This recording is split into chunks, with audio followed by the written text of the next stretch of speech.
हो वहिनी साहेब, अहो बघितलं का, हे तुमचे पती माशे तुमच्या भावाला घरी येऊ नको म्हणतायत.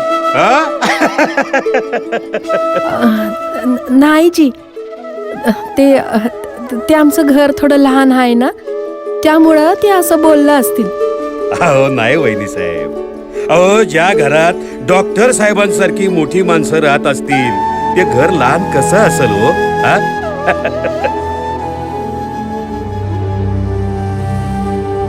साहेब, मग त्या पंढरपूरच्या इठोबाला भेटवाल मला एकदा?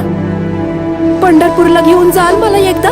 रमा, अगं तुझ्या पुण्याईनं, स्वार्थ त्यागानं आणि दलितांच्या या सेवेनं मी तुझ्यासाठी दुसरं पंढरपूर निर्माण करीन रमा, दुसरं पंढरपूर.